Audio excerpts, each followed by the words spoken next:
নিয়মিত ভালোবাসার গল্প পেতে আমাদের আলম এক্সপ্রেস চ্যানেলটি সাবস্ক্রাইব করে পাশে থাকা বেল বাটন অন করে রাখুন।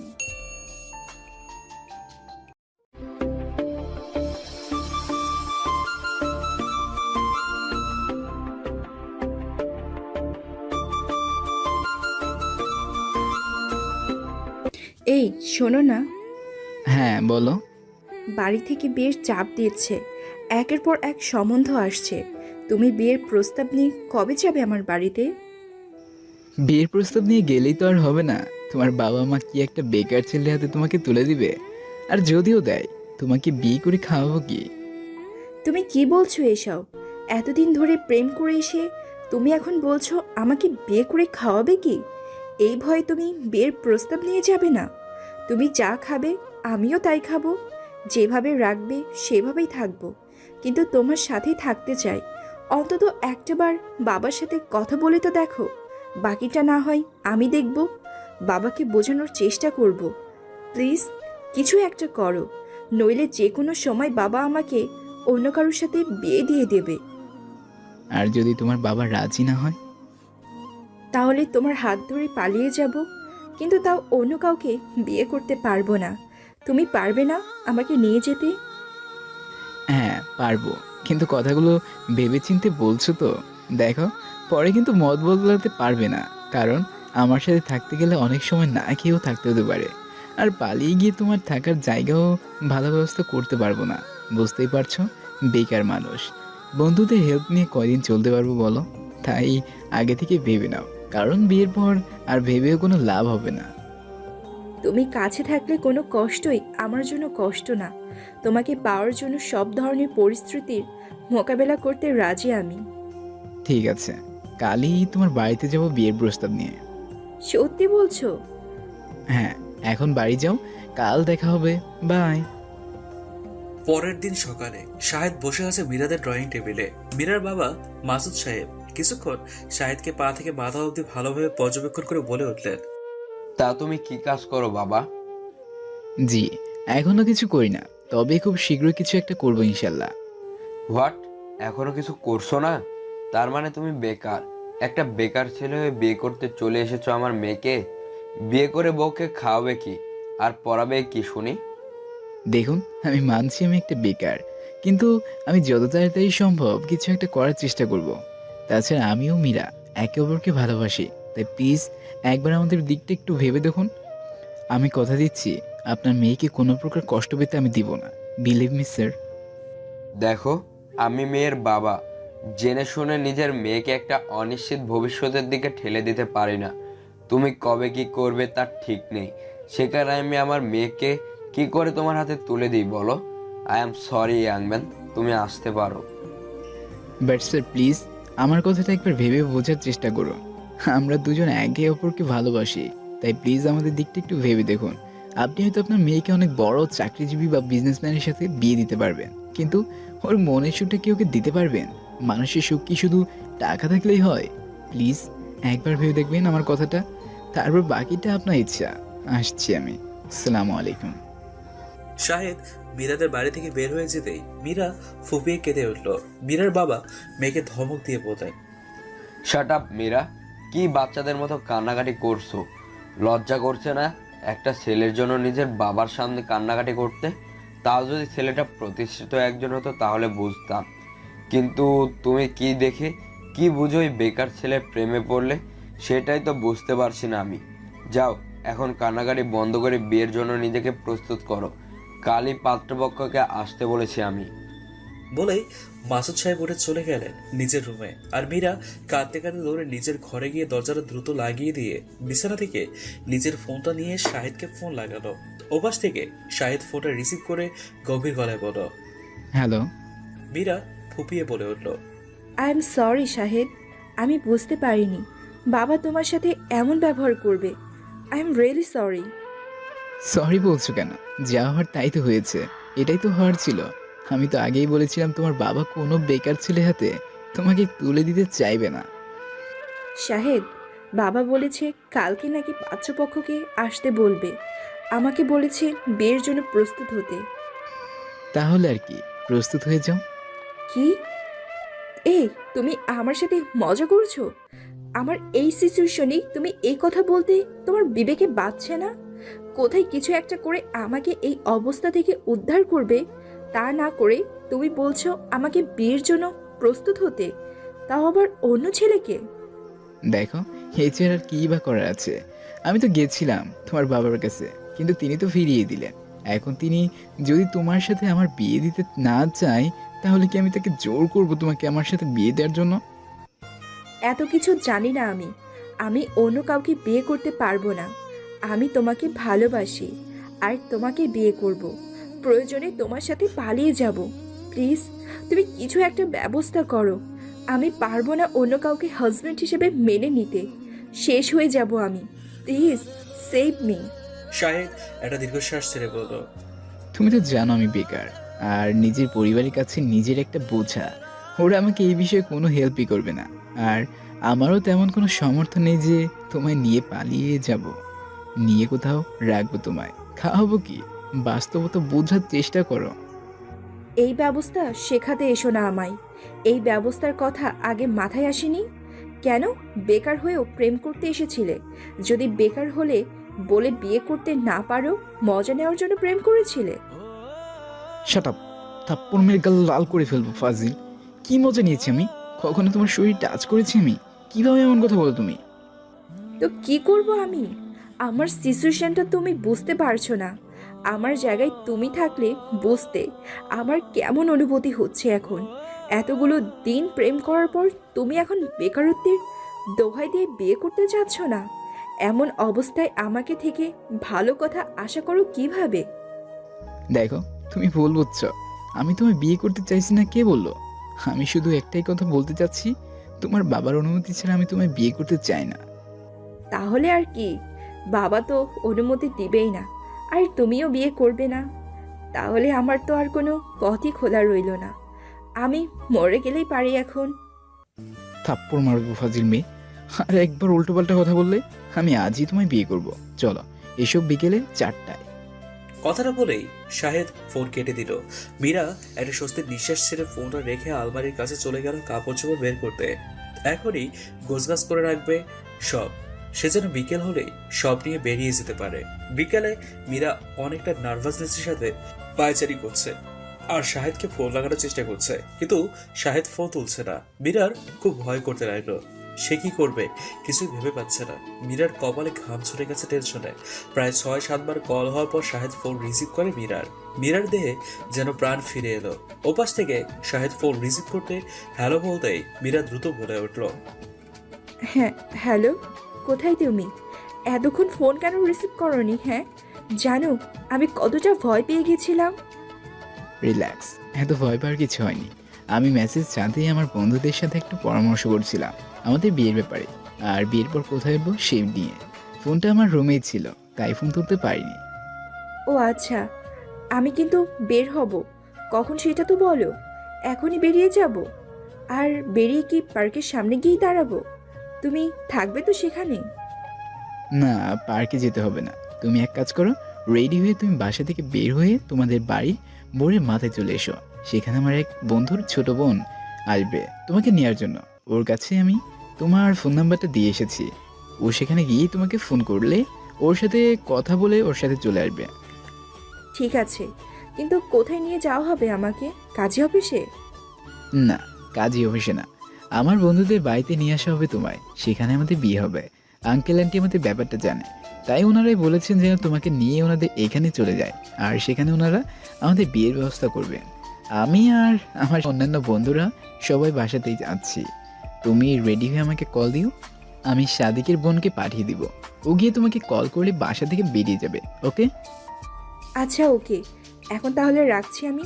5 মিনিটে রেডি হয়ে কল করছি তোমায়। বাই। বাই। মীরা রেডি হয়ে শাহেদকে কল করে জানালে শাহেদ তার বন্ধু সাদিকের বোন রুনাকে পাঠায় মীরাকে আনার জন্য। শাহেদ নিজে মীরাকে আনতে না গিয়ে তার বন্ধুর বোন রুনাকে পাঠিয়েছে, যেন কেউ মীরার পালিয়ে যাওয়ার ব্যাপারে সন্দেহ না করে। যাই হোক, রুনা মীরাদের গলির মোড়ে এসে মীরার নম্বরে ফোন করলে মীরা দ্রুত ফোন রিসিভ করে এবং রুনার কথা মতো চুপি চুপি বাড়ি থেকে বেরিয়ে চলে যায় গলির মোড়ে। সেখানে রুনা আগে থেকে গাড়ি নিয়ে দাঁড়িয়েছিল। মীরা গলির মোড়ে গিয়ে রুনার নম্বরে কল লাগাতে নিলে রুনা মীরাকে দেখতে পেয়ে দ্রুত মীরার কাছে এগিয়ে এসে মীরার হাত ধরে টেনে নিয়ে যায়।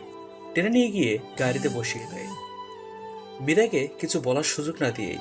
এরপর নিজেও উঠে পড়ে গাড়িতে এবং ড্রাইভারকে বলে দ্রুত গাড়ি স্টার্ট দিতে। ড্রাইভারও রুনার কথা মতো সাথে সাথে গাড়ি স্টার্ট দেয়। মীরা অবাক হয়ে প্রশ্নসূচক দৃষ্টি নিয়ে রুনার দিকে তাকিয়ে আছে। রুনা তা দেখে মিষ্টি হেসে বলল, তুমি নিশ্চয় ভাবছো তোমাকে দেখার পর কোনো কিছু না বলে এত তাড়াহুড়ো করে গাড়িতে কেন তুলে নিলাম, তাই তো? মীরা মাথা ঝাঁকিয়ে হ্যাঁ শুধু জবাব দিল। রুনা মুচকি হেসে বলল, আসলে ভাইয়া, মানে সাহেব ভাইয়া বলেছে যেন রাস্তায় বেশি সময় নষ্ট না করি, তাহলে ধরা পড়ে যাবার চান্স আছে, তাই এত তাড়াহুড়ো করতে হলো। তুমি খুব মিষ্টি একটা মেয়ে, সত্যি ভাইয়ার চয়েস আছে। যাক, ভালোই হলো আমি একটা কিউট ভাবি পেলাম। ধন্যবাদ, তুমিও অনেক কিউট একটা মেয়ে। ভালো লাগলো তোমার সাথে পরিচয় হয়ে। পরিচয় আর হলাম কই, এখন তো আসল পরিচয় বাকি আছে। মানে? না মানে কিছু না, আসলে এই তো সবে আমাদের দেখা হলো, তাই না? এখন তো গল্প গুজব কিছুই হলো না, তাই না? সেই জন্যই বললাম। ও আচ্ছা। ওরা আরো নানান কথা বলতে বলতে ওদের গাড়িটা একটা ডুপ্লেক্স বাড়ির ভিতরে এসে ঢুকে পড়লো। গাড়ি থামতেই মীরা জানালা দিয়ে বাইরে একবার তাকিয়ে আবার রুনার দিকে ফিরে বলল, আমরা কি চলে এসেছি? রুনা মুচকি হেসে মাথা নেড়ে বলল, হ্যাঁ গো, আমরা চলে এসেছি, এটাই আমাদের বাড়ি। রুনার কথা শেষ হতেই ড্রাইভার গাড়ির দরজা খুলে দিল। রুনার সাথে সাথে মীরাও গাড়ি থেকে নামলো। চারদিকে ভালো করে একবার চোখ ভুলিয়ে দেখলো। বেশ সাজানো গোছানো সুন্দর একটি বাড়ি, এটি ডুপ্লেক্স বাড়ি।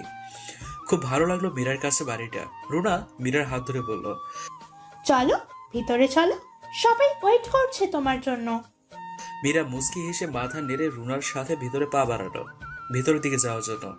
বাড়ির ভিতর ড্রয়িং রুমে পা রাখতেই একজন মাঝবয়সী পুরুষ আর একজন মাঝবয়সী মহিলা এগিয়ে এলো মীরাদের দিকে। রুনা মিষ্টি এসে তাদের উদ্দেশ্যে বলল, মা বাবা, তোমাদের দেওয়া দায়িত্ব আমি অক্ষরে অক্ষরে পালন করেছি। এবার তোমাদের আমানত তোমাদের কাছে পৌঁছে দিলাম। এখন তোমরা আমাকে কি দিবে সেটা বলো। রুনার মা আফিসা বেগম বললেন, তোর আবার কি চাই? এত মিষ্টি একটা ভাবি পাচ্ছিস, এটাই কম কি? এখন যা, গিয়ে তোর ভাইয়াকে নিচে আসতে বল। ঠিক আছে। বলেই রুনা দ্রুত সিঁড়ি বেয়ে উপরে উঠে চলে গেল।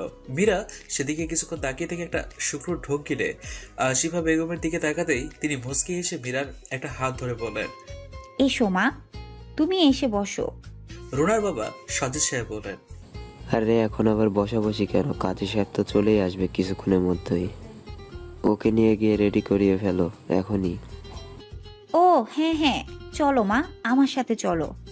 কথাটা বলেই মীরাকে হাত ধরে তিনি একটা ঘরের দিকে নিয়ে গেলেন। মীরার খুব নার্ভাস লাগছে, আর এমন সময় শাহেদটাও কোথাও গিয়ে বসে আছে। যাই হোক, আফিসা বেগম একটা ঘরে নিয়ে গিয়ে মীরাকে খাটে বসতে দিয়ে একটা আলমারি খুলে কতগুলো প্যাকেট বের করে আনলো সেখান থেকে। মীরা অবাক হয়ে তাকিয়ে রইল আফিসা বেগমের দিকে। আফিসা বেগম মিষ্টি এসে প্যাকেটগুলো বিছানায় রেখে বললেন, এখানে একটা শাড়ি আর কিছু গহনা আছে। আসলে হুট করে বিয়ে তো, তাই আমরা বেশি কিছু করার সুযোগ পাইনি। তবে তোমাদের বিয়েটা হয়ে গেলেই তোমাকে আর শাহিদকে পাঠিয়ে দেব শপিংয়ে, তখন মন ভরে শপিং করে নিও, কেমন? কিন্তু এইসবের কি প্রয়োজন আছে আন্টি? শুধু কেন টাকা খরচ করলেন আর এত কষ্ট করলেন? আমার যা আছে তা দিয়ে আমার হয়ে যেত। আর আমি তো আসার সময় বাড়ি থেকে আমার যা প্রয়োজন তা নিয়ে এসেছি। আফিসা বেগম মুচকি হেসে বললেন, বারে, আমরা বুঝি তোমাকে ভালোবেসে কিছু দিতে পারি না? শাহেদ তো আমাদেরই ছেলে, তাই না? না মানে সাদিদ যেমন আমাদের ছেলে, শাহিদও তো আমাদের কাছে তেমনই। আমি ওদেরকে একদমই আলাদা চোখে দেখি না, বুঝলে? আর কি যেন বললে, কি কি সাথে করে নিয়ে এসেছো তুমি? জি মানে তেমন কিছু আনতে পারিনি, জাস্ট শর্টকাটে ছোটোখাটো কিছু গহনা আর প্রয়োজনীয় কাপড় চোপড় আর আমার জমানো কিছু টাকা নিয়ে এসেছি। আসলে শাহেদের তো এখনো কোনো চাকরি বাকরি হয়নি, তাই ভাবলাম যদি এগুলো আমাদের কোনো কাজে আসে তাই। আবিসা বেগম কিছুটা মলিন মুখে বলে উঠলেন, এটা তুমি ঠিক করনি মা। এমনিতেই তুমি নিজের মা বাবার মতের বিরুদ্ধে গিয়ে বাড়ি থেকে পালিয়ে এসেছো শাহিদকে বিয়ে করার জন্য, আর তার উপর আবার বাড়ি থেকে গহনাগাটি নিয়ে এসেছো। এগুলো অন্তত তোমার বাবা মায়ের অনুমতি ছাড়া আনাটা উচিত হয়নি মা। কিন্তু আন্টি, এগুলো তো বাবা মা আমার জন্য রেখেছিল, তাহলে আমার জিনিস আমি আনলে প্রবলেম কোথায়? ঠিক আছে, এগুলো তোমার বাবা মা তোমার জন্যই বানিয়েছে, কিন্তু তারা তো এগুলো তোমাকে খুশি মনে দিত, তাই না? কিন্তু এখন তো সেগুলো তুমি তাদের না জানিয়ে তাদের অনুমতি ছাড়া এনেছো। এটা একদমই ঠিক না। এগুলো তুমি রেখে দিবে এবং সুযোগ পেলে তোমার বাড়িতে পৌঁছে দিবে। তোমার যত গহনা লাগে আমি দেব। এগুলো যদি কোনোদিন তোমার বাবা মার খুশি মনে তোমাকে দেয় তাহলেই এনো, কেমন? এখন আপাতত আমাদের দেওয়া গহনাগুলো আর শাড়িটা পরে রেডি হয়ে নাও, আমি একটু আসছি, কেমন? বলেই আবিসা বেগম মীরার মাথায় হাত বুলিয়ে দিয়ে উঠে বেরিয়ে গেলেন ঘর থেকে। মীরা কিছুক্ষণ সেদিকে তাকিয়ে থেকে উঠে গিয়ে দরজাটা ভিতর থেকে লাগিয়ে দিয়ে রেডি হতে লাগলো আবিসা বেগমের দেওয়া শাড়ি আর গহনাগুলো পরে। লিভিং রুমে মীরা বসে আছে বউ সেজে, পাশে বসে আছে শাহেদ আর কাজী সাহেব বিয়ে পড়াচ্ছে তাদের। যথারীতি বিয়েটা সম্পন্ন হলে সবাই মিষ্টি মুখ করে খাওয়া দাওয়ার জন্য ডাইনিং রুমে এগিয়ে যায়। রাতের খাবার শেষ হলে সবাই মিলে কিছুক্ষণ গল্প গুজব করে এবং শাহেদ ও মীরার থাকার বিষয় নিয়ে আলাপ আলোচনা করে ঠিক করেছে যতদিন শাহেদ কোনো ব্যবস্থা করতে পারবে না ততদিন যেন মীরাকে নিয়ে রোনাদের বাড়িতেই থাকে। শাহেদ প্রথমে রাজি হতে না চাইলে সাদিক তাকে বলে, দেখ, তোর যদি এমনিতে আমাদের এখানে থাকতে খারাপ লাগে তাহলে বরং তুই চাকরি পেলে আস্তে আস্তে আমাদের বাসা ভাড়া হিসেবে টাকা দিয়ে দিস, কিন্তু আপাতত এমনিতেই থাক। তাছাড়া আমাদের এত বড় বাড়িতে তোরা দুজন মানুষ থাকলে তো আমাদের কোনো দিক দিয়ে কম পড়ে যাবে না, তাই না?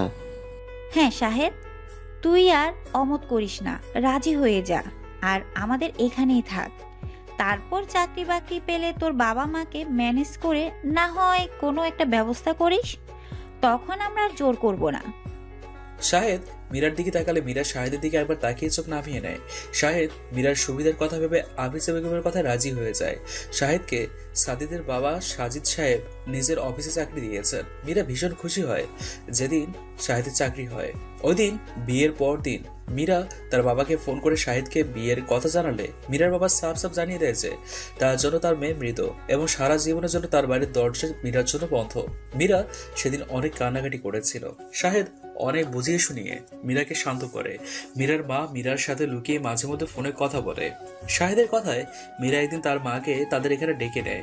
মীরার মা শপিং এর নাম করে মীরার দেয়া ঠিকানায় চলে আসে। মীরা তার মাকে দেখে খুশিতে আত্মহারা হয়ে পড়ে।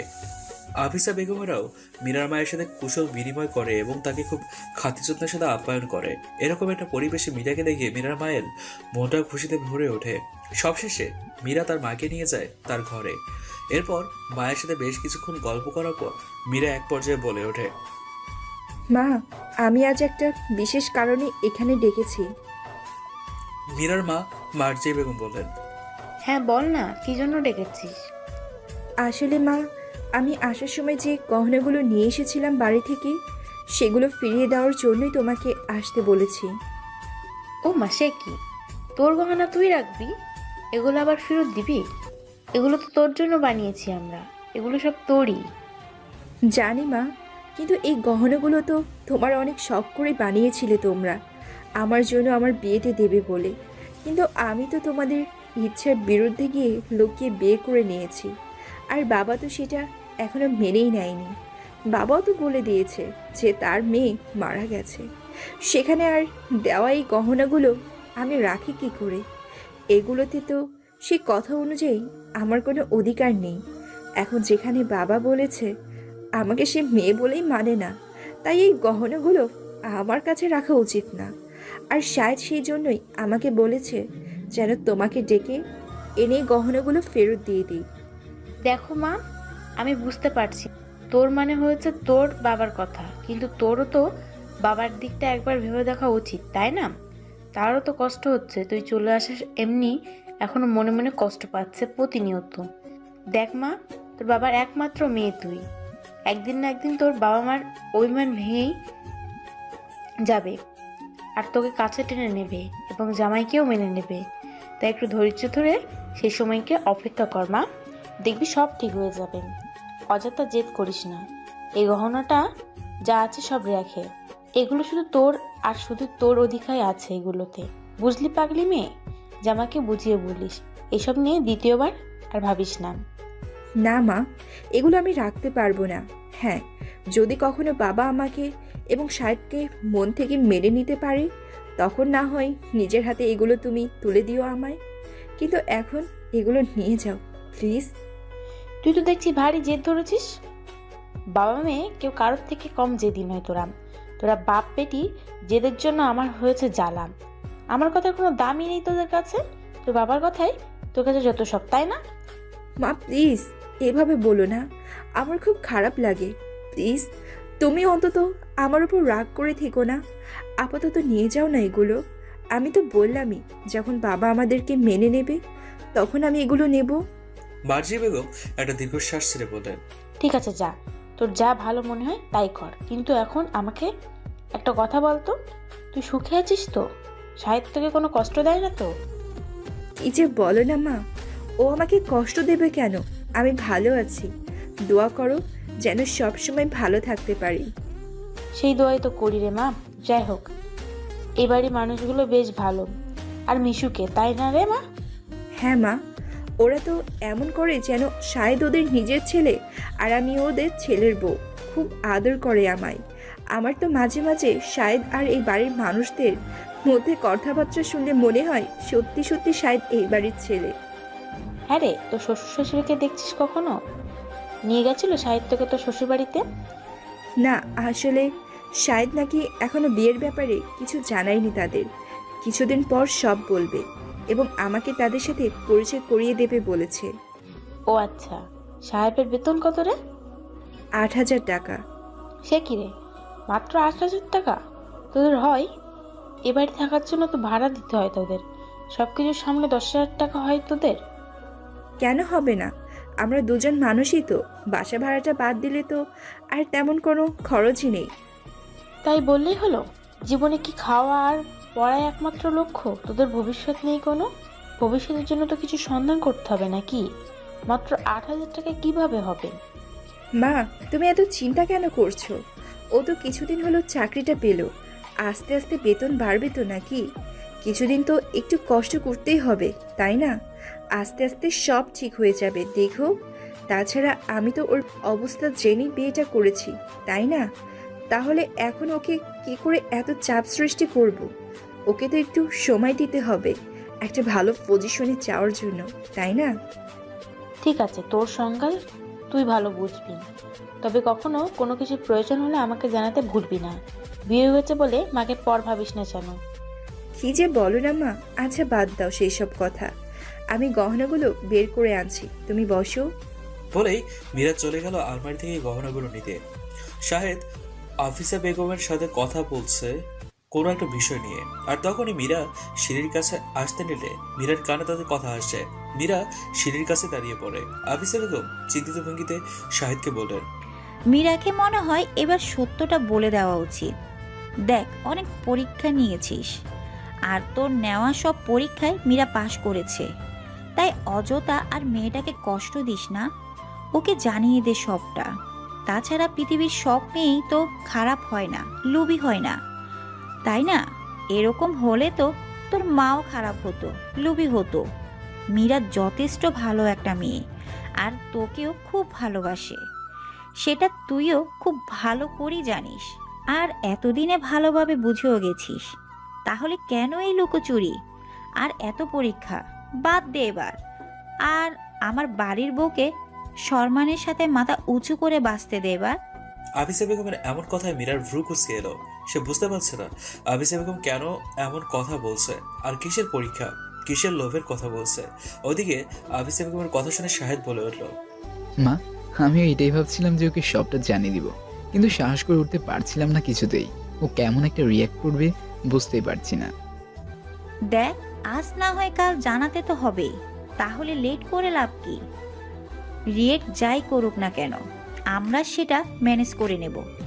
ওকে বুঝাবো কিন্তু তুই আগে ব্যাপারটা জানা।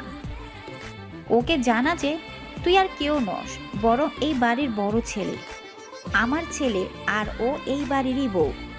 আফিসা বেগম এবং শাহেদের কথায় হতভম্ব হয়ে গেল মীরা। সে ভাবতেই পারছে না শাহেদ তাকে এতদিন ধরে মিথ্যা কথা বলে এসছে, বোকা বানিয়েছে। মীরার খুব রাগ হতে লাগলো এবং সেই সাথে খুব কান্নাও আসতে লাগলো। সে এখানে আর কিছুক্ষণ থাকলে হয়তো কোনো সিনক্রেট করে ফেলবে, সেটা সে চায় না। তাই সে দ্রুত সেখান থেকে ফিরে নিচের ঘরে চলে গেল। ওদিকে আফিসা বেগমের উদ্দেশ্যে বলে উঠল শাহেদ, মা আমার খুব ভয় হয়। আমার অতীত জানলেও আমায় ভুল বুঝবে না তো? আমায় ছেড়ে যাবে না তো? এমন কিছু হবে না বাবা, মীরা খুব ভালোবাসে তোকে। তোকে ছাড়ার কথা সে দুঃস্বপ্নেও ভাবতে পারবে না। তুই একটাবার ওকে সবটা খুলে বল, দেখবি ঠিক ও সব বুঝতে পারবে তোর। ঠিক আছে মা, তাহলে চেষ্টা করে দেখি। কিন্তু মা, ও যদি এর জন্য আমায় ছেড়ে যায় তাহলে আমি শেষ হয়ে যাব। সত্যি বাঁচতে পারবো না আমি ওকে ছাড়া। বলেই শাহেদ সেখান থেকে উঠে নিজের ঘরের দিকে যাওয়ার জন্য পা বাড়ালো, আর আফিসা বেগম একটা দীর্ঘশ্বাস ছেড়ে রান্নাঘরের দিকে পা বাড়ালো।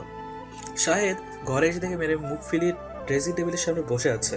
শাহেদের বুকটা মুচো দিয়ে উঠলো। সে ধীর পায়ে মীরের কাছে গিয়ে বলল, কি ব্যাপার, এমন মন খারাপ করে বসে আছো কেন? কি হয়েছে?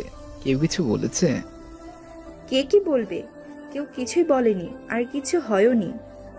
তাহলে এমন মুখ ফুলিয়ে রেখেছো কেন? ইচ্ছা হয়েছে তাই। তোমার কোনো সমস্যা? এভাবে কেন কথা বলছো আমার সাথে? কি করেছি আমি? মীরা এবার প্রচন্ড রেগে গিয়ে বসা থেকে উঠে শাহেদের কলার চেপে ধরে বলে উঠল, কেন মিথ্যা বলেছো আমায়? কেন এত বড় ধোঁকা দিলে? তুমি এই বাড়ির ছেলে সেটা আগে কেন বলনি আমায়? কেন বলেছিলে তুমি বেকার? তোমার পরিবারের অভাব অনটন, তোমার বাবা মা আমাদের বিয়ে মেনে নেবে না? কি হলো, কথা বলছো না কেন তুমি? এত বড় একটা ধোঁকা দিলে আমায়। তোমার জন্য আজ আমি আমার বাবার কাছে মৃত। তোমার জন্য আমি চাইলেও আমার বাবা মায়ের কাছে যেতে পারি না, কথা বলতে পারি না। আমার বাবা আমার জন্য তার দরজা চিরতরে বন্ধ করে দিয়েছে। কেন করলে এমনটা আমার সাথে? তুমি যদি নিজের আসল পরিচয়টা দিতে তাহলে তো এইসব কিছুই হতো না। বাবা ইজিলি আমাদের সম্পর্কটা মেনে নিত এবং খুশি মনে আমাদের বিয়ে দিত। কিন্তু তোমার একটা মিথ্যার কারণে সব এখন এলোমেলো হয়ে আছে। শাহেদ মীরার থেকে নিজের শার্টের কলার ছাড়িয়ে বলল, দেখো, তুমি শান্ত হও প্লিজ। তুমি আমাকে ভুল বুঝছো। একটু শান্ত হয়ে বসো, আমি সবটা খুলে বলছি তোমায়। মীরা শাহেদের হাত ঝাড়ি মেরে ফেলে দিয়ে বলল, শুনতে চাই না তোমার কোনো কথা, মিথ্যাবাদী প্রতারক কোথাকার। আর কি বলবে, কি বোঝাবে তুমি? হ্যাঁ, আবার নতুন করে কতগুলো মিথ্যা কথা বলে আমাকে বোকা বানাবে, তাই তো? দেখো প্লিজ, আমার কথাটা একটু শোনো, তারপর তোমার যা ইচ্ছে তাই বলো আমায়। আমি কিচ্ছু বলবো না, প্রমিস। কিন্তু তার আগে আমার কথাগুলো শোনো, সত্যটা আগে জানো প্লিজ।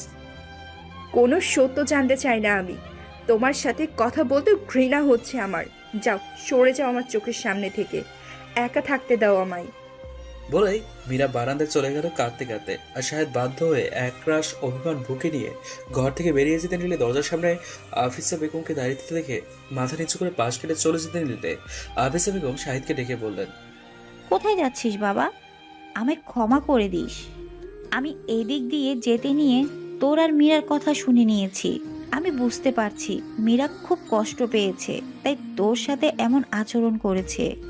তুই এতে কষ্ট পাস না বাবা, মাথা ঠান্ডা রাখ।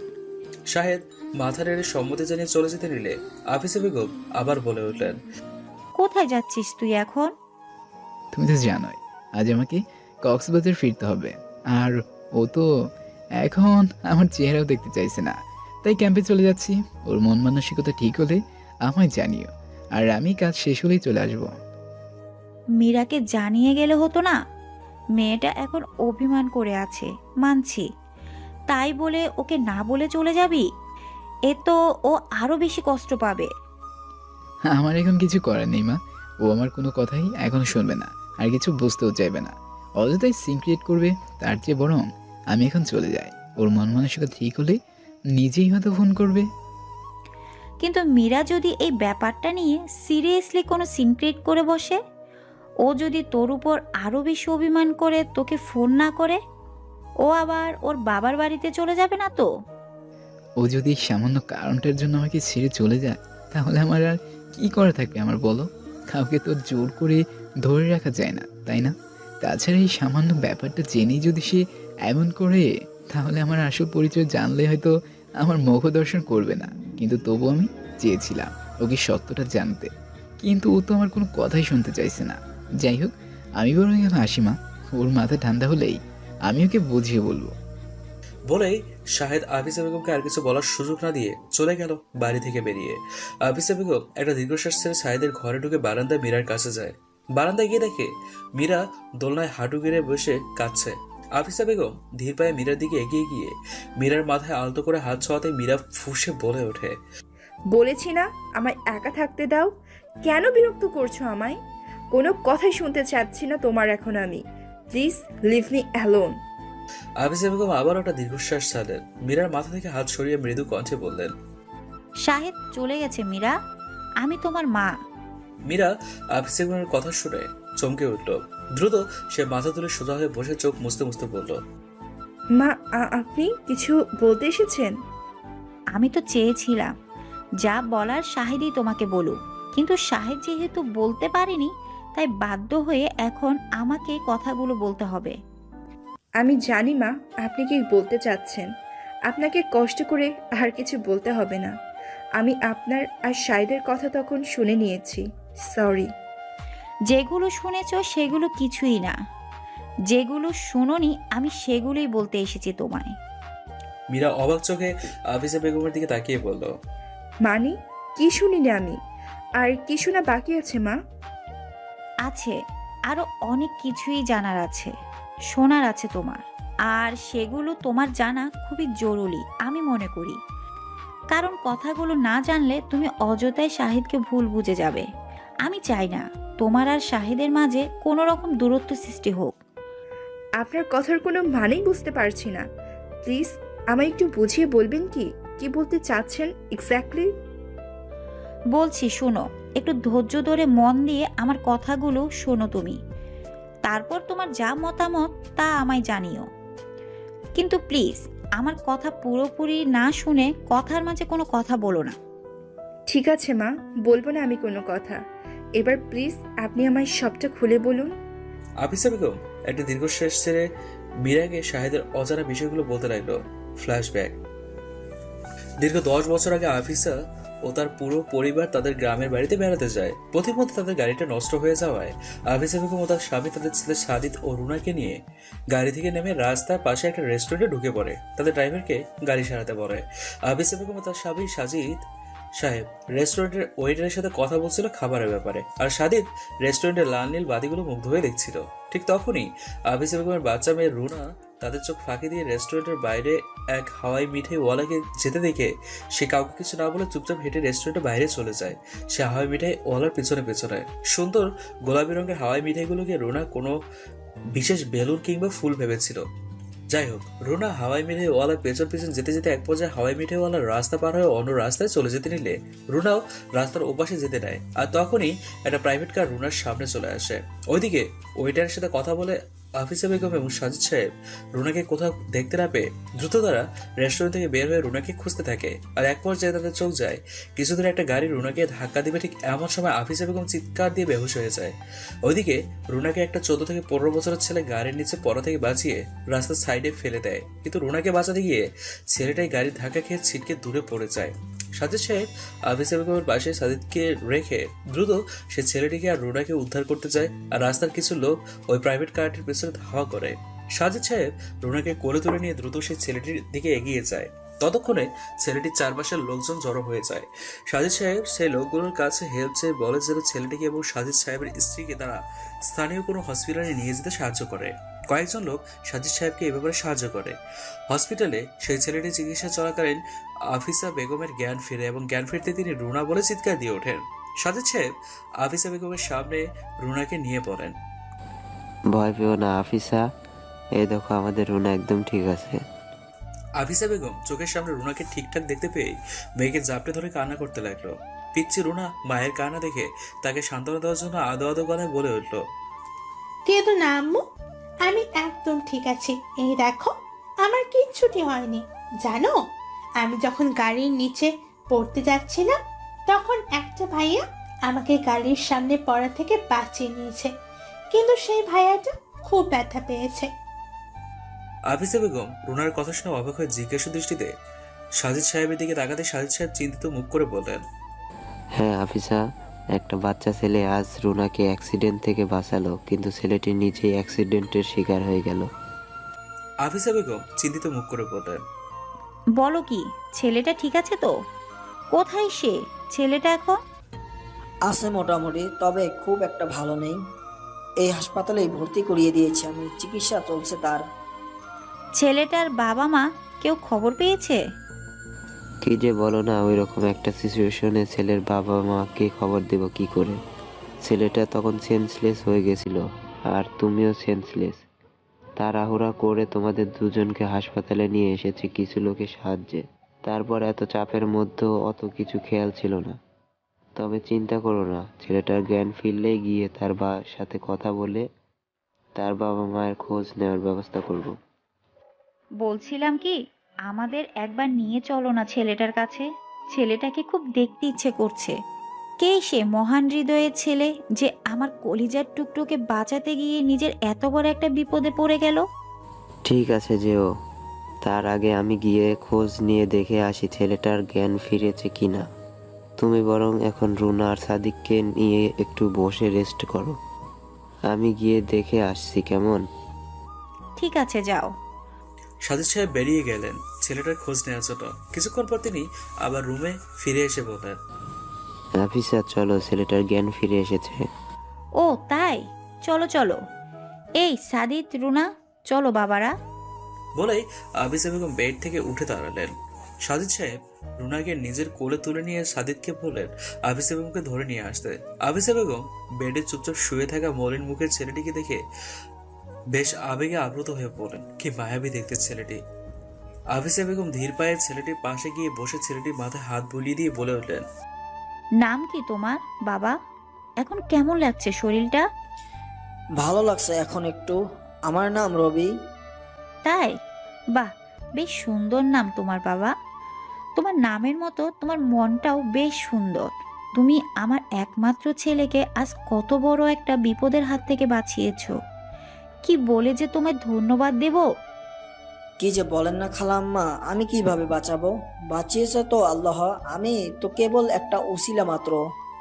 তুমি তো খুব ভালো কথা জানো বাবা। তা তোমার বাড়ি কোথায় বলো তো? তোমার বাবা মা কারো ফোন নাম্বার আছে তোমার কাছে? থাকলে দাও, আমি তাদের ফোন করে তোমার অ্যাক্সিডেন্টের কথা জানাই।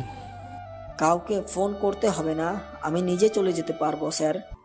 আফিসা বেগম কিছুটা ধমকের স্বরে বলে উঠলেন, একদম পাকামো করবে না ছেলে। যা জিজ্ঞেস করা হয়েছে তার উত্তর দাও। এই শরীরে তুমি একা কিভাবে বাড়ি যাবে শুনি?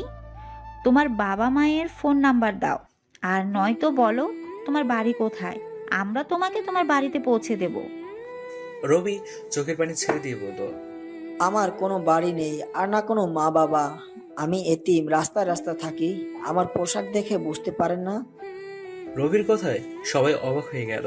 আফিসা বেগম অবাক হয়ে বললেন, কি বলছো তুমি এসব? তোমার বাবা মা নেই? কোথায় তারা? আর তুমি থাকো কোথায়? খাও কি? মা বাবা কোথায় জানি না। ছোটবেলায় নাকি কেউ আমাকে একটা ডাস্টবিনের সামনে ফেলে যায়, আর এক চাচা আমাকে সেখান থেকে কুড়িয়ে নিয়ে গিয়ে নিজের ছেলের মতো লালন পালন করে। কিন্তু কয়েক বছর আগে সেই চাচা একটা অ্যাক্সিডেন্টে মারা যায়। তখন থেকে এই দুনিয়ায় আমি একা।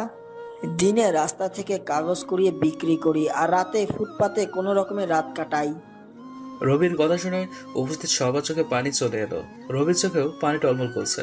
আফিসা বেগম চোখের পানি ছেড়ে দিয়ে রবিকে নিজের বুকে টেনে নিয়ে বলে উঠলেন, কে বলেছে তুমি একা বাবা? আজ থেকে আমি তোর মা, তুই আমার ছেলে। আর এই দেখ, সাদিদ আর রুনা দুজন তোর ছোট ভাই বোন। কি পারবি না আমাদের আপন করে নিতে? আমাদের সাথে যাবি না বল? রবি মাথা তুলে অবাক চোখে আফিসা বেগমের দিকে একবার তাকিয়ে সাজিদ সাহেবের দিকে তাকালো। সাজিদ সাহেব মিষ্টি হেসে বললেন, আমার অনুমতির অপেক্ষা করছিস বুঝি? আরে বেটা, তুই আজ থেকে সাদিত আর রুনার মতোই আমার আরেকটা সন্তান। কি যাবি তো এবার আমাদের সাথে? রবি খুশিতে ফুপিয়ে কেঁদে উঠে মাথার সম্মতি জানালো। আফিসা বেগম, সাদিদ, রুনা সবাই বেশ খুশি হলো। আফিসা বেগম বললেন, আজ থেকে তুই রবি নস, তোর নাম আজ থেকে শাহিদ, সাদিদের ভাই শাহেদ, কেমন? আর খালাম্মা টালাম্মা বাদ দিয়ে সোজা মা ডাকবি আজ থেকে। কি মনে থাকবে তো? ঠিক আছে মা, মনে থাকবে। আফিসা বেগম রবি, সাদিদ আর রুনাকে একসাথে জড়িয়ে ধরলেন। এতক্ষণ কথাগুলো বলে একটা দীর্ঘশ্বাসের চোখের পানি মুছলেন আফিসা বেগম। মীরারও চোখে পানি এসে গেল আফিসা বেগমের থেকে শাহেদের ব্যাপারে এই কথাগুলো শুনে। আফিসা বেগম মীরার দিকে তাকিয়ে বলল, শাহেদ আমার ছেলে হলেও আমার পেটে ওর জন্ম হয়নি। আর শাহেদের ভয় ছিল যদি তুমি শাহেদের কোনো পরিচয় নেই বলে তাকে ঘৃণা করো, তাকে ছেড়ে দাও। সেই ভয়ে বিয়ের আগে কখনো সে এসব তোমাকে বলতে চায়নি, তবে নিজেকে একজন গরিব ঘরের সন্তান বলে পরিচয় দিয়েছিল তোমার কাছে, যেন তাকে সাধারণ জেনেও তুমি ভালোবাসো। আর আজ শাহেদ আমার কথায় তোমাকে সব কিছু খুলে বলতে এসেছিল, কিন্তু তুমি ওকে ভুল বুঝলে। মীরা চোখের পানি মুছে বলল, কিন্তু মা, এগুলো তো আগে আমাকে বললেও আজকের এই সমস্যাটা হতোই না। ওর কি আমার উপর একটু বিশ্বাস নেই বলুন? ওর আমার ভালোবাসার প্রতি কোনো বিশ্বাসই নেই। ও ভাবলো কি করে এসব জানলে আমি ওকে ভালোবাসবো না, ওকে ঘৃণা করব? যেখানে আমি ও একটা গরিব পরিবারের বেকার ছেলে, যার কোনো চালচুলো নেই, নিজের থাকার জায়গা নেই, জেনেও ভালোবেসেছি। আগ পিছে কোনো কিছু না ভেবে ওর কাছে চলে এসেছি শুধুমাত্র ওকে ভালোবেসেছি বলে। সেখানে এই সামান্য ব্যাপারটা জানলে আমি ওকে ঘৃণা করতাম, এমনটাও ভাবলো কি করে? ও তোমাকে খুব ভালোবাসে মা। আর মানুষ যাকে বেশি ভালোবাসে তাকে হারানোর ভয়টাও তার মধ্যে বেশি থাকে। আর তোমাকে হারানোর ভয়ে সে এইটা করেছে।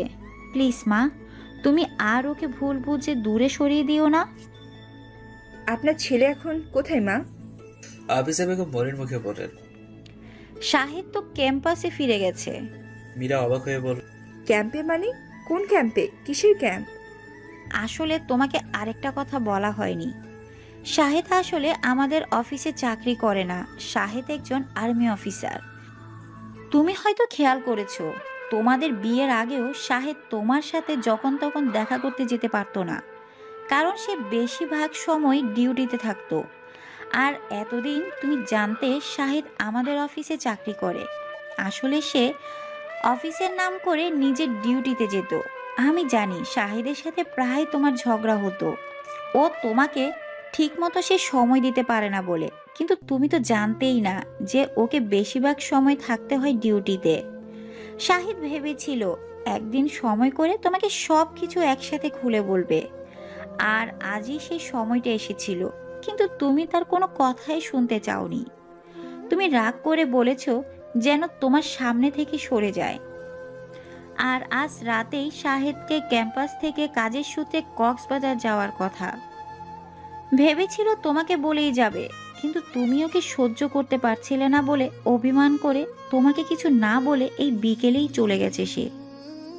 মীরা এবার ফুপিয়ে কেঁদে উঠে বলল, মা, আপনার ছেলে আর কত কি লুকিয়ে রেখেছে আমার থেকে বলুন তো? একে তো এতদিন আমাকে অন্ধকারে রেখেছে, সব কিছু আমার থেকে লুকিয়েছে। তার উপর আজ রাগের মাথায় আমি কি নাকি দুটো কথা বলে দিয়েছি বলে উল্টো আবার আমার উপরেই অভিমান দেখিয়ে আমাকে কিছু না জানিয়ে চলে গেছে। এবার বলুন কার দোষ বেশি?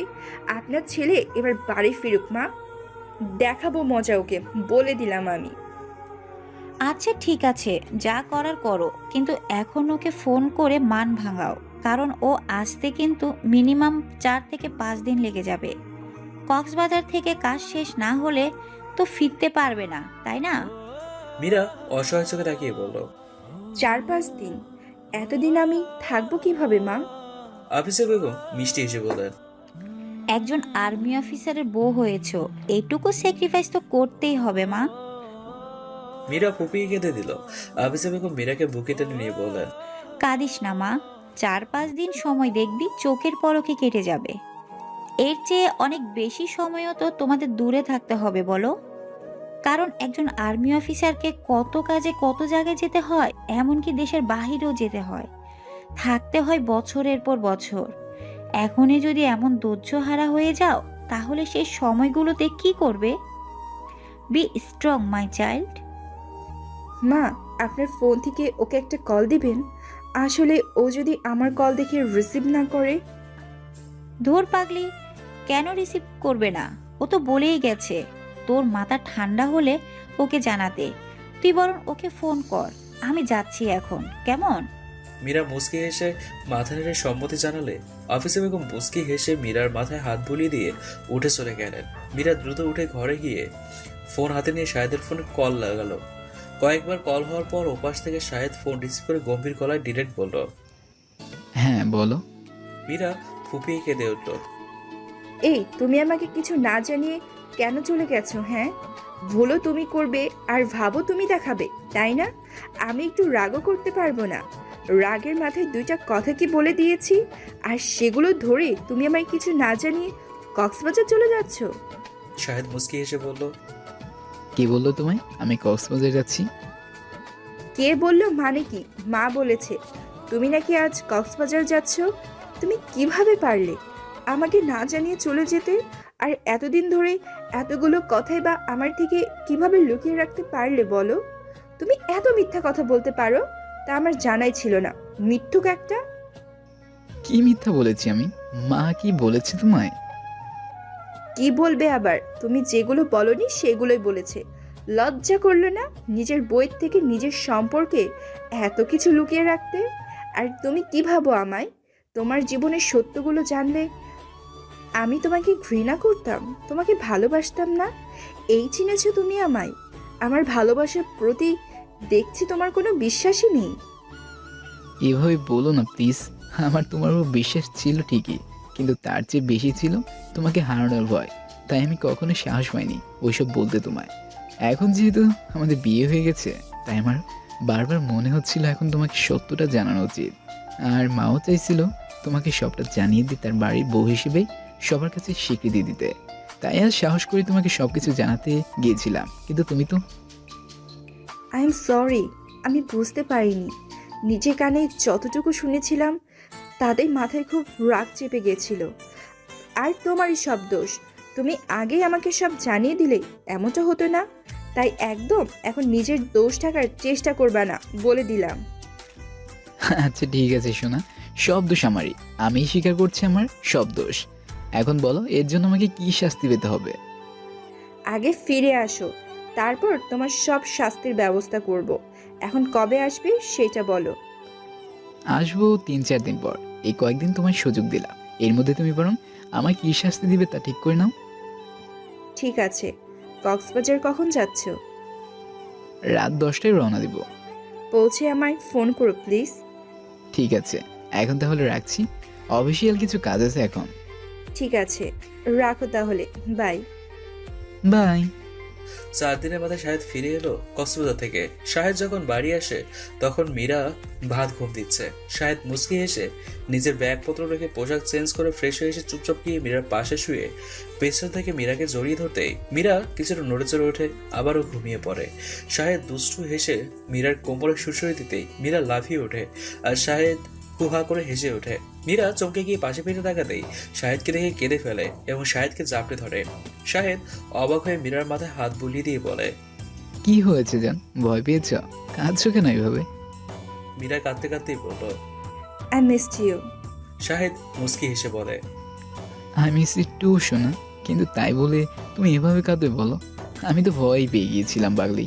যাই হোক, কি যেন বলছিলে আমি ফিরলে আমাকে শাস্তি দিবে, তার শাস্তি কি রেডি হলো? মীরা শাহেদের বুক থেকে মাথা তুলে লাজুক হেসে মাথা নেড়ে বলল, তাই? তার শাস্তির সাথে তোমার গাল দুটো লাল হওয়ার সম্পর্কে কি শুনি? শাস্তি কি খুব রোমান্টিক কিছু? মীরা শাহেদের বুকে মুল হয়ে বলল, জানি না। সে কি, যে শাস্তি দেবে সেই যদি না জানে শাস্তিটা কেমন হবে, তাহলে শাস্তিটা দেবে কি করে সে? আচ্ছা বাদ দাও, শাস্তিটা কি অন্তত সেটা তো বলো। তোমার শাস্তি হচ্ছে এখন থেকে আমাকে আগের থেকেও আরও বেশি করে ভালোবাসতে হবে, আর অনেক বেশি বেশি যত্ন নিতে হবে, এবং আমার জন্য প্রতিদিন 1 গাদা করে তেঁতুলের আচার নিয়ে আসতে হবে। প্রথম 2টা তো বুঝলাম, কিন্তু হঠাৎ করে প্রতিদিন তেঁতুলে আচার খাওয়ার ইচ্ছে হলো কেন তোমার শুনি? মীরা শাহেদের বুক থেকে মাথা সরিয়ে অন্যদিকে মুখ করে লাজুক হেসে বলল, ন্যাকা নাকি? বুঝো না কখন কেন একটা মেয়ে বেশি বেশি তেঁতুলের আচার খেতে চাই? শাহেদ জিজ্ঞাসা দৃষ্টিতে তাকিয়ে বলল, কখন খেতে চাই? তাছাড়া এটা আমি কি করে জানবো বলো তো? তুমি তো আগে কখনো আমার কাছে এসব জিনিসের বায়নাও করনি। মীরা এবার বিরক্ত হয়ে চোখ রাঙিয়ে শাহেদের দিকে তাকালো। শাহেদ বোকার মতো মীরার দিকে তাকিয়ে রইল, যা দেখে মীরার বেশ রাগ হলো।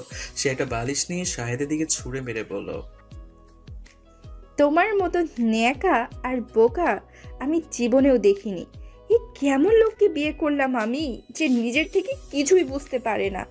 এই তোমাকে সব কিছু কি এখন আমাকে ভেঙে ভেঙে বলে বোঝাতে হবে? একজন মেয়ে হয়েও আমার বুঝি লজ্জা করে না? এত বড় দামড়ার লোক হয়েছে, বিয়ে করেছে, বাচ্চার বাপ হতে চলেছে, আর এখনো তোমাকে সব কিছু আমাকে বলে বলে বোঝাতে হবে? হ্যাঁ, কথাগুলো বলার পর মীরার হুঁশ হলো সে কি বলে ফেলেছে মুখ ফুসকে। খেয়াল হতেই সে জিহ্বা কেটে মুখ ঢেকে নিল দুই হাতে। তা দেখে শাহেদ দুষ্টু হেসে বলল, এই তুমি কি বললে? মীরা মুখ থেকে হাত সরিয়ে এলোমেলো দৃষ্টি ফেলে বলল, কই কি বললাম আবার? আরে একটু আগেই তো বললে, কি যেন বলছিলে? আমি বাচ্চার বাপ হতে চলেছি? মীরা লজ্জায় আবার দু হাতে মুখ ঢেকে নিয়ে বলল, খুব দুষ্ট তুমি, অসভ্য। ইচ্ছে করে আমাকে লজ্জায় ফেলছো তাই না? শাহেদ হুহা করে হেসে উঠল। মীরা লজ্জায় এক দৌড় দিয়ে বারান্দায় চলে গেল আর শাহেদ হাসতে হাসতে বিছানায় গড়াগড়ি খেতে লাগলো। শাহেদ বারান্দায় গিয়ে দেখে মীরা বারান্দার ফুল গাছ থেকে ফুল নিয়ে একটা একটা করে পাপড়ি ছিঁড়ছে আর কি যেন বিড়বিড় করছে। শাহেদ ভ্রু কুঁচকে মীরার দিকে এগিয়ে গিয়ে বলল, কি করছো তুমি এগুলা? এভাবে ফুলের পাপড়ি ছিঁড়ছো কেন? মীরা চমকে উঠে শাহেদের দিকে তাকিয়ে মিষ্টি হেসে বলল, দেখছি আমাদের ছেলে হবে নাকি মেয়ে। মানে? এই যে দেখছো আমি ফুলের পাপড়িগুলো ছিঁড়ছি, এখানে যদি ফুলের সর্বশেষ পাপড়িটা যদি জোড়া সংখ্যার হয় তাহলে ভাববো মেয়ে হবে, আর যদি বেজোড় সংখ্যার হয় তাহলে ভাববো ছেলে হবে। এত শিওর দিয়ে কিভাবে বলছো? এমনও তো হতে পারে জোড় সংখ্যার হলে ছেলে আর বিজোড় সংখ্যার হলে মেয়ে। হ্যাঁ হতেই পারে, বাট এটা জাস্ট আমার একটা অনুমান। আচ্ছা বাদ দাও এইসব। আমাদের ছেলে হোক বা কিংবা মেয়ে, সন্তান তো আমাদেরই, তাই না? এখন চলো, তোমার জন্য কিছু জিনিস এনেছি, দেখবে? মীরা খুশি হয়ে বলল, সত্যি? কি এনেছো শুনি? ঘরে গেলেই দেখবে। শুধু তোমার জন্যই না, আমাদের পরিবারের সকলের জন্য কিছু না কিছু এনেছি, আর তোমার বাবা মায়ের জন্যও এনেছি। কক্সবাজার যেহেতু এই কয়েকদিন ছিলাম, তাই ভাবলাম সেখান থেকে সবার জন্য কিছু শপিং করে নিই। মীরা মন খারাপ করে বলল, আমার বাবা মায়ের জন্য আবার কেনাকাটা করতে গেলে কেন? বাবা আমাদের দেওয়া কিছুই নেবেন না, আর মা চাইলেও বাবার ভয়ে কিছুই নিতে পারবে না। সেই চিন্তা তোমাকে করতে হবে না। জিনিসগুলো যেহেতু আমি এনেছি, তাই এইগুলো তাদের কাছে পৌঁছে দেওয়ার দায়িত্ব আমারই। ওকে, এখন ভিতরে চলো। বলেই মীরাকে হাত ধরে ঘরে নিয়ে চলো শাহেদ। শাহেদ মীরাকে একটা কালো কাপড় দিয়ে চোখ বেঁধে ড্রয়িং রুমে নিয়ে এলো। মীরা শাহেদের কাজ কারবার কিছুই বুঝতে পারছে না, কিন্তু শাহেদ কথা বলতে না করায় কিছু বলতে পারছে না। শাহেদ মীরার চোখ থেকে কাপড় সরিয়ে দিয়ে মীরার কানের কাছে নিয়ে মুখ নিয়ে গিয়ে মৃদু স্বরে বলল, এইবার চোখ খুলো ম্যাডাম।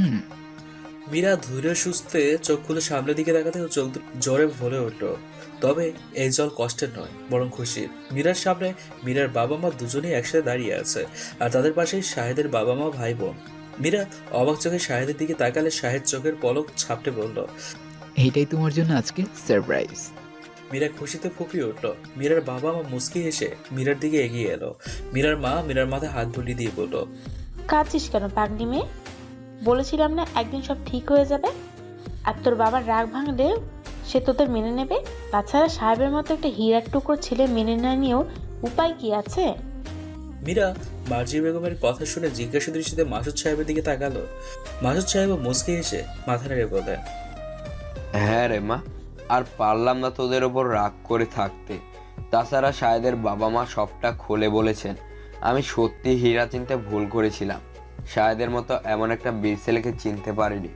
অবশ্য এতে আমার কোনো দোষ ছিল না, কারণ তোর বীর স্বামী নিজের সবকিছু আমার কাছ থেকে লুকিয়েছে, নিজেকে অতি সাধারণ একটা বেকার ছেলে হিসেবে রিপ্রেজেন্ট করেছিল।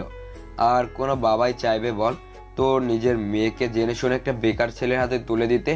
আমি বাবা হয়ে কখনোই এমনটা চাইনি, তাই নিজের অজান্তেই তোকে আর শাহেদকে কষ্ট দিয়ে ফেলেছি, আবার নিজেও কষ্ট পেয়েছি তোকে দূরে সরিয়ে রেখে। এর জন্য কিন্তু তোর বরই দায়ী। ওর একটা মিথ্যে কথার জন্য এতগুলো দিন আমরা কষ্ট পেয়েছি, আর তোকেও কষ্ট দিয়েছি মা। এর জন্য তোর বরকে কিন্তু আমি কখনোই ক্ষমা করব না। তবে তোদের বিয়েটা আমি মন থেকেই মেনে নিয়েছি। তাছাড়া আমার নাতি নাতনি আসতে চলেছে, এখন কিছুতে রাগ অভিমান করে তোদের থেকে দূরে থাকা যাবে না, তাহলে আমি নাতি নাতনির কাছে মুখ দেখাতে পারবো না। মাসুদ সাহেবের এমন কথায় উপস্থিত সবাই হুহা করে হেসে উঠলো, আর মীরা লজ্জায় নিচের দিকে তাকিয়ে রইল। সাজিদ সাহেব বলে উঠলেন, বেয়াই সাহেব, মেয়ের সাথে কথা বলার অনেক সময় পাবেন, এবার এসে একটু বসুন, আমরাও একটু আপনাদের সাথে গল্প টল্প করি। হ্যাঁ হ্যাঁ, তা যা বলেছেন। চলুন গিয়ে দুই বেয়াই মেলে এবার একটু জমিয়ে গল্প করি। হ্যাঁ চলুন। আর হাফিসা, তুমি বরং বেয়ান আর মীরা মাকে নিয়ে ঘরে গিয়ে বসে গল্প করো, মীরা মায়ের এখানে থাকতে কষ্ট হতে পারে। হ্যাঁ ঠিক বলেছ মীরা, তুমি বরং তোমার মাকে নিয়ে তোমার ঘরে গিয়ে বসো, আমি একটু রান্নাঘরের দিকে যাচ্ছি। সাদিদ আর রুনাও কলেজ থেকে আসার সময় হয়ে যাচ্ছে, ওরা এসেই খেতে চাইবে। আমি গিয়ে একটু দেখে আসছি খুশিদার রান্নাবান্না কতটুকু এগুলো। ঠিক আছে মা। বলেই মীরা তার মাকে নিয়ে নিজের ঘরে যাওয়ার জন্য পা বাড়ালে শাহেদ বলল, সাবধানে যাও, বেশি তাড়াহুড়া করো না। আমি একটু বাইরে যাচ্ছি, কিছু গেস্ট আসবে, ওদের এগিয়ে আনতে হবে। ঠিক আছে, যাও। শাহেদ মুচকি এসে বেরিয়ে গেল সাজিদ সাহেব ও মাসুদ সাহেবকে বলে। কয়েক বছর পর শাহেদ আফ্রিকার একটা মিশন থেকে দীর্ঘ 1 বছর পর দেশে ফিরেছে। পুরো একটা বছর সে তার পরিবার থেকে দূরে ছিল নিজের দায়িত্ব পালন করার জন্য। যাই হোক, শাহেদকে এগিয়ে আনতে মীরা এবং তার ছেলে মাহের এবং শাহেদের ছোট ভাই সাদিদ ও ছোট বোন রুনা গেছে এয়ারপোর্টে। ওইদিকে এয়ারপোর্টে শাহেদকে বিভিন্ন প্রেস মিডিয়া এবং আরো অনেকে সংবর্ধনা দিতে এবং তার ইন্টারভিউ নিতে উপস্থিত হয়েছে। শাহেদ তাদের সবাইকে সামলে তাদের থেকে বিদায় দিয়ে এক পর্যায়ে মীরাদের দিকে এগিয়ে আসতে মাহের ছুটতে গিয়ে এক লাফে শাহেদের কোলে উঠে গেল, আর কয়েকজন ক্যামেরাম্যান সেই দৃশ্যটি তাদের ক্যামেরায় বন্দী করে নিল। কিছুক্ষণের মধ্যে মীরাও শাহেদের কাছে চলে এলো এবং শাহেদ মীরাকে দেখে মুচকি হেসে মাহেরকে কোলে রাখা অবস্থাতে এক হাতে মীরাকে জড়িয়ে ধরল এবং এই দৃশ্যটিও ক্যামেরাম্যানরা ক্যাপচার করে নিল। ওদিকে শাহেদ মীরা এবং মাহেরের সাথে কথা বলে অন্যদের সাথেও কুশল বিনিময় করে সবাইকে নিয়ে এয়ারপোর্ট থেকে বেরিয়ে গেল গাড়ি করে। পরের দিন সকালে মীরা শাহেদকে ডাকছে ঘুম থেকে উঠতে, কিন্তু শাহেদ নিজে তো ঘুম থেকে ছাড়ছেই না, সাথে মীরাকেও বিছানা থেকে উঠতে দিচ্ছে না। মীরা রেগে গিয়ে শাহেদকে একটা চিমটি কেটে দিতেই শাহেদ লাফিয়ে উঠে বলল, এইটা কি হলো? তুমি জানো কত রাত আমি ঠিক করে ঘুমাতে পারিনি? এতদিন পর নিজ বউটাকে কাছে পেয়েছি, কোথায় একটু আদর্শ করব, আরাম করে ঘুমাতে দিবে, তা না করে তুমি আমাকে চিমটি কাটলে। তো কি করব জনাব, আপনি নিজে তো ঘুম থেকে উঠছেন নাই, অথচ আমাকেও বিছানা থেকে নামতে দিচ্ছেন না। আপনার ঘুমানোর হলে আপনি ঘুমন, আমাকে কেন চেপে ধরে রেখেছেন শুনি? শাহেদ ডোন্ট কেয়ার ভাব নিয়ে মীরাকে আরো শক্ত করে জড়িয়ে ধরে আবার শুয়ে পড়ল, আর তারপর বলতে লাগলো, 100 বার চেপে ধরে রাখবো, 1000 বার ধরে রাখবো, আমার বউকে আমি যা খুশি তাই করবো। এখন চুপচাপ এখানে শুয়ে থাকো আর আমাকে একটু শান্তিতে ঘুমাতে দাও। এতদিন অনেক ওড়াউড়ি করেছে ম্যাডাম, অথচ আমি ওই সুদূর আফ্রিকায় বসে তোমার বের হয়ে ছটফট করেছি। এখন সব শুধু আসলে ওষুধ করে নেব। হ্যাঁ, আপনাকে কে বলেছে মিশনে যেতে? আমি বলেছিলাম? শাহেদ মীরার দিকে শান্ত চোখে তাকিয়ে বলে উঠল, ওইটা আমার দায়িত্ব ছিল তোমার প্রতি।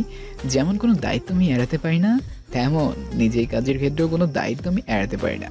তাই তো এত কষ্ট সত্ত্বেও কেবল নিজের দায়িত্ব পালন করতেই তোমার থেকে এতটা দূরে সরে থাকতে হয়েছিল আমাকে এতগুলা দিন।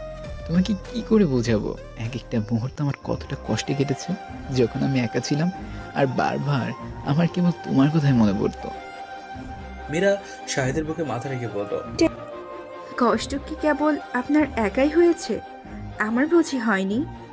জানি আমার পাশে আমার পরিবারের আরো অনেকেই ছিল, কিন্তু আপনি ছাড়া যে পুরো পৃথিবীটাই আমার কাছে শূন্য মনে হয় মেজর সাহেব। শাহেদ বৃষ্টি এসে মীরাকে নিচে ফেলে দিয়ে নিজেদের ওপর চাদর টেনে দিল। ভালোবাসা দিয়ে শুরু হলো তাদের আরেকটি সকাল।